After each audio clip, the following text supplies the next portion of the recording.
अगले जन्म में क्या बनेंगे आप? गरुड़ पुराण की इन 8 बातों में छिपा है सच।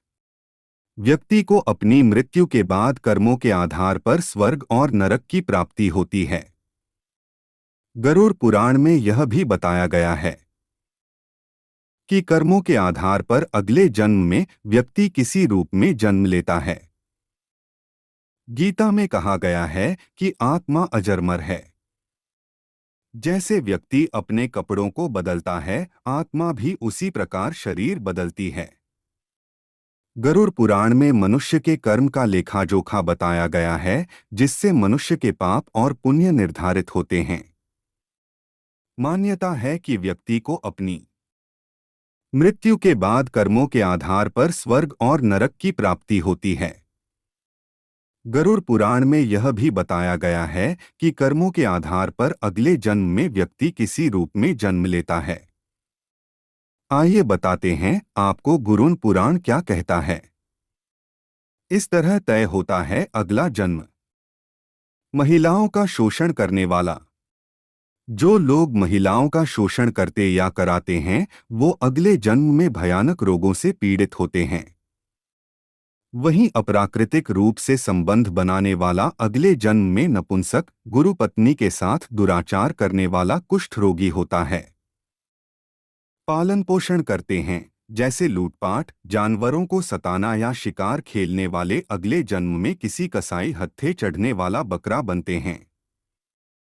परिवार को प्रताड़ित करने वाला। माता पिता या भाई बहन को प्रताड़ित करने वाले मनुष्य को अगला जन्म तो मिलता है, लेकिन वह धरती पर धोखा देने वाला। गरुड़ पुराण में बताया गया है कि जो मनुष्य छल, कपट और धोखा देते हैं, वो अगले जीवन में उल्लू बनते हैं।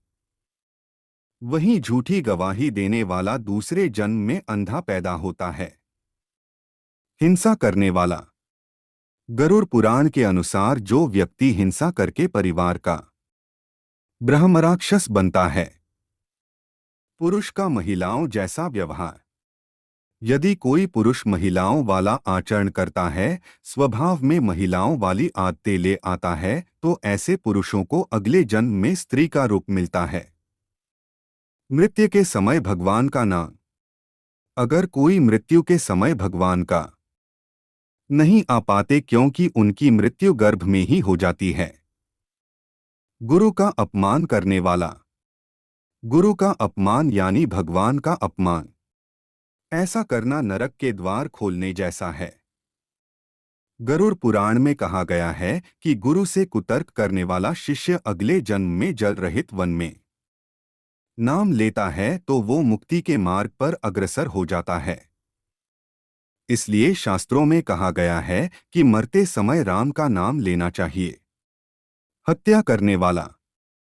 स्त्री की हत्या, गर्भपात करने या कराने वाला भिल्ल रोगी, गाय की हत्या करने वाला मूर्ख और कुबड़ा, ये दोनों नरक की यातनाएं भोगने के बाद अगले जन्म चांडाल योनि में ही पैदा होते हैं।